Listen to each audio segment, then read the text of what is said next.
7, I had my birthday in hospital.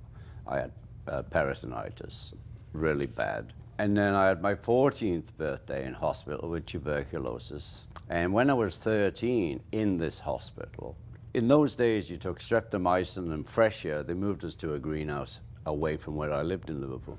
And streptomycin was the pill. And put you in bed for months. So I'm in bed like 10 months. And to keep us entertained, people would come in, teachers, and one woman used to come in, not so often, but she came in, and she had percussive instruments. You know, she had maracas and tambourines and a little drum that you hit, and she'd point to the red dot on the chart, and you'd hit the drum, or the yellow dot, you know.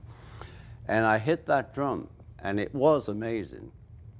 I only would play the drum in this mad band that she'd bring in. And I only ever wanted to be a drummer from when I was 13. I didn't want to be a guitarist or a piano player. Well, later on I wanted to be a piano player, but it just was one of those moments in my life that I wanted to be a drummer. Well, forgive me for the personal reference, but I had rheumatic fever when I was a child. Yeah, well. Between 11 and 13, bedridden for most of the time. Yeah. And while I aspired to being a reporter before then, in those moments, and they were lonely moments by myself in bed, fearful, all of that, that's when I said to myself, I've got to be a journalist. I've got to be a reporter. And this is what happened with you with the drums. Yeah. Now, question, and you can only give me your opinion. Would it have happened if you had not been bedridden for a long time and in the hospital? We don't know. We don't know. I was, and I did. You know, that's all I know. Yeah, I can't live in that world, you know, about if only I'd have done this, if only I'd have done that. I mean, that's the thing, that the things you don't do are the ones that haunt you for the rest of your life. You know, at 19, I was trying to emigrate to Houston, Texas, because my favorite blues player, Lightning Hopkins, lived around there. And we went to the embassy, and we got all these forms, me and my friend. And then we got a form of factory jobs, you know, to try and get if they gave us permission. And anyway, we were teenagers, we signed all these forms, we filled them in, and we took them back, and they said, and here's the next lot of forms. And we were teenagers. You know, it ripped the buggers up and carried on. So much for Houston and Lightning Hopkins. Well, I still love Lightning Hopkins.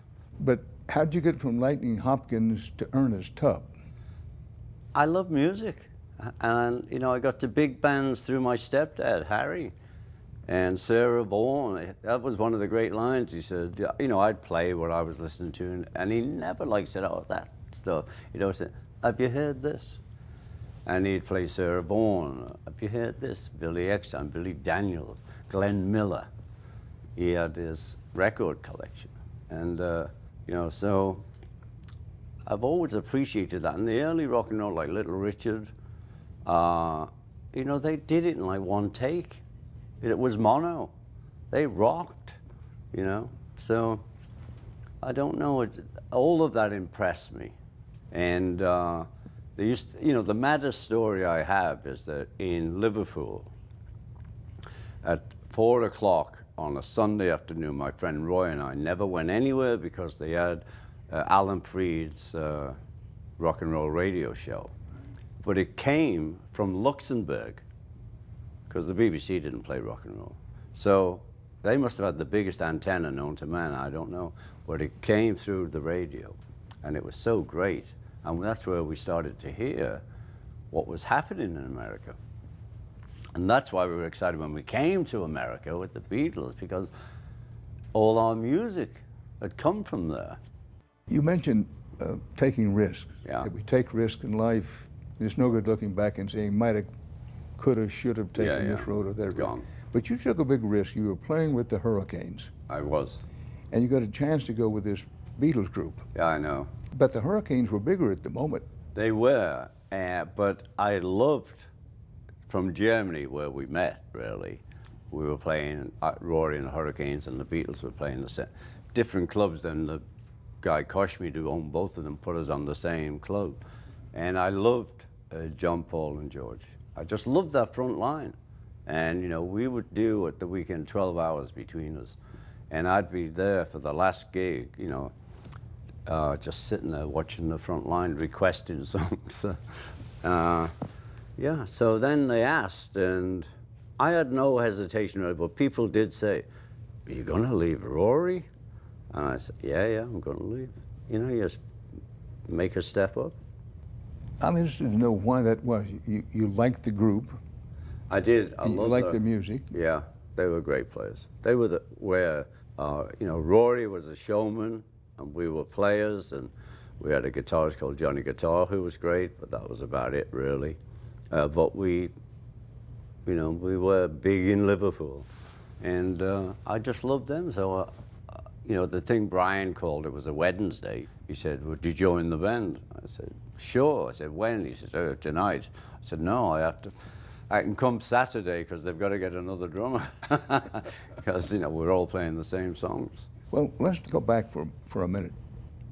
Even before the Hurricanes, you heard Lightnin' Hopkins, you heard Ernest Tubb, you heard Hank Williams, all of those.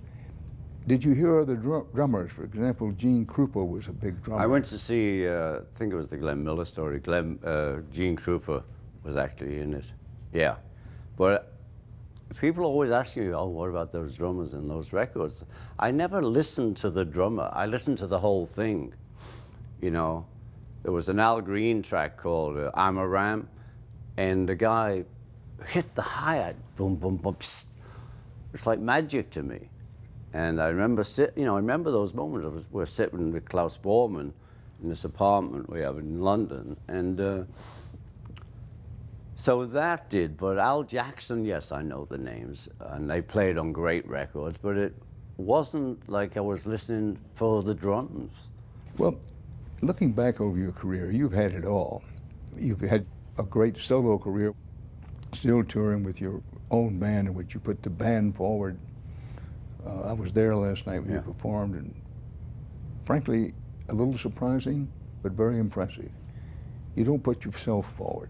You put the band forward, the whole band. I love to be in a band. I'm a band guy. You're a band guy. Now, and a drummer. Now help me remember, I'm not a musician. Yeah. But do you think of yourself as a sideman, or is the drummer in a special category?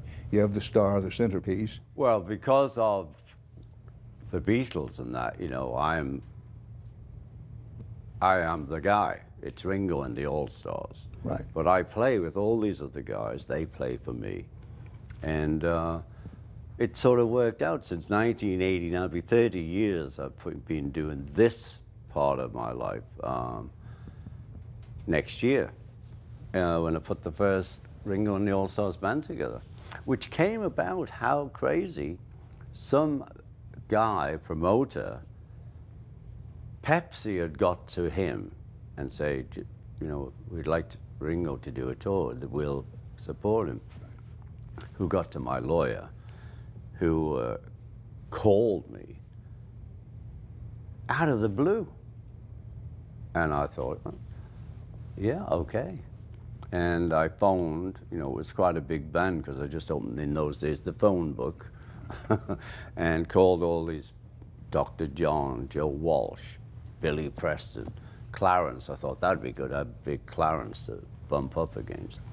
And Nils and Levon. I was so insecure, though I'd said yes. There were three drummers. I was in the middle. Jim Keltler, my hero from LA drummer, was on this side, and Levon Helm was on this side. And we were just all boogieing away. It's very good.